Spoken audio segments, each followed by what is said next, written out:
What's up guys, welcome to the Chess Giant. This is Solomon Riddell, and in today's video I'm going to be showing y'all London system players 2 ways that you can absolutely crush the King's Indian defense with the London system. We start off with d4, and now against knight f6 we're simply going to go into our usual bishop f4 line. Now here black does have quite a few different options. Black could play d5, e6, b6, but if they do play knight f6, there's a good chance they're trying to go into the King's Indian defense with g6. And now against this, we really have two different options. One of them, and my personal favorite, is knight c3, looking to play e4. However, not all London system players want to go from their original game plan, and some just prefer to play the move e3, which by the way is completely okay. Against the move bishop g7, we're going to continue with our usual game plan of knight f3, bishop e2, and now if a move like d6, we can play h3, not really trying to stop bishop g4, but more trying to be prepared for knight h5 with bishop h2, saving our very valuable bishop and making the knight look kind of silly on the h5 square. So in this position, black shouldn't play knight h5 because a knight on the rim is dim, and instead just play knight bd7.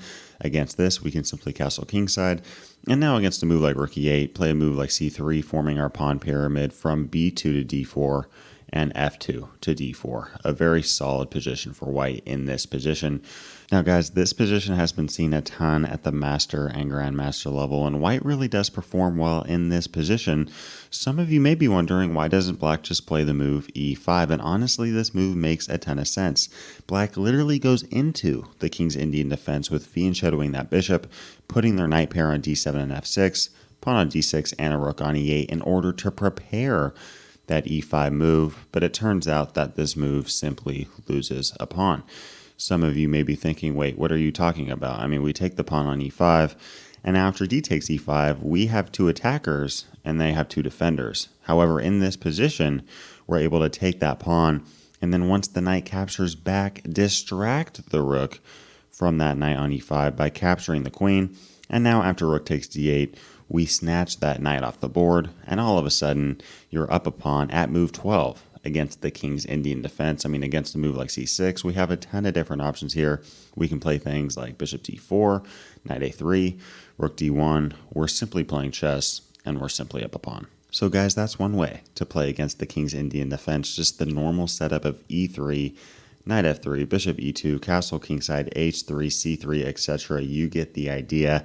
And just wait for black to play e5, in which case we simply win a pawn. Now, one of the lines is a little bit more aggressive with knight c3. Now, this isn't normal for the London system. However, in this position, we see that black is trying to play the King's Indian defense, and we want to get in this e4 move. I mean, if black does play a move like bishop g7, here we're simply able to play e4. And now against a move like d6, we're able to play queen d2, castle queenside. We have bishop h6 ideas in the air once black does castle kingside, and white is going to have a very easy and nice middle game position with full control of the center of the board. So guys, usually against the move knight c3, black is going to play d5, in which case we're now going to continue with e3. And against a move like bishop g7, play h4. What on earth is going on here? Well, honestly, guys, black should play a move like h5. However, if black does castle, we're going to play the move h5. And if you plug this into a computer position, it's going to tell you that white is simply better. This is a very difficult position for black to play. And in this video, we're going to cover the top 3 moves from black here. Taking with the knight, taking with the pawn, and playing bishop g4. Let's first take a look at the move knight takes h5. What do we do against this? Well, here we're simply going to take with the rook, and now against g takes h5, take back with the queen. Now we just gave away the exchange, but in return, we did get a pawn, and we're currently threatening to capture that pawn on d5 with our knight. So here, if a move like c6 is played, we're now going to play bishop d3, threatening a mate in 1, and if f5, we're simply able to continue with moves like knight f3, and after knight d7, castle queenside. It is true that we are currently down material, but if you plug this into a computer, guys, it's going to tell you that white is simply crushing this position. I mean, if something like knight f6 is played, we're able to just bring our queen back to h3. We're going to continue here with a move like rook h1, forming a battery ram on the h-file, attacking that h7 pawn. And now if a move like e6 from black trying to hold this position together, we're able to throw our knight into e5. And I mean, just look at the activity and the development of white's pieces. This is a very fun and aggressive attacking game with white simply having a better position. So guys, against the move knight takes h5, we're going to take back with the rook, take with the queen, continue with moves like bishop d3, castle queenside, rook h1, knight f3. We have a very easy and solid game there. Now, what about the move g takes h5?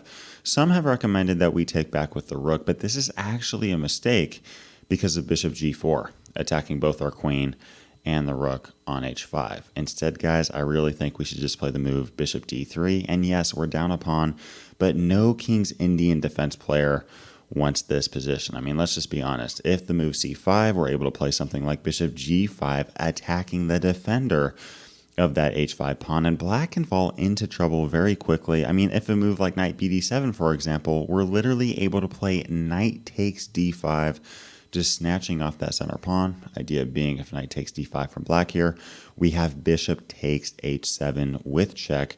Notice if king takes the bishop, we have queen takes h5 with tempo against the king. And then queen h7 is simply a game over. So here, if a move like king h8, again, we're going to take that pawn on h5 with our queen.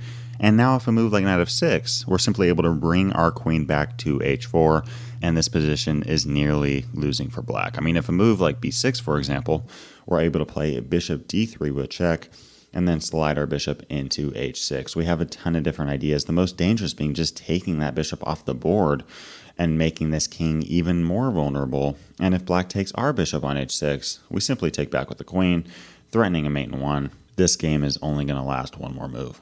So guys, against this knight c3 and h4, h5 idea against the King's Indian defense, if they take with the knight, we take with the rook. If they take with the pawn, we play bishop d3. And if black here plays the move bishop g4, this may look good, but we actually have the move f3, simply attacking the bishop. Idea being this bishop is now going to have to run away to e6, d7, or even c8, because if black takes the pawn on h5, we simply play g4 and say thank you for your minor piece. If you guys would like to learn how to play the London system as a whole, click the video to the left. If you guys would like to see how to beat the London system in 3 moves, aka what not to do, click the video to the right. Leave a comment below to let me know what other videos you'd like to see covered on this channel. And as always, I appreciate you guys. Thanks for watching. Peace.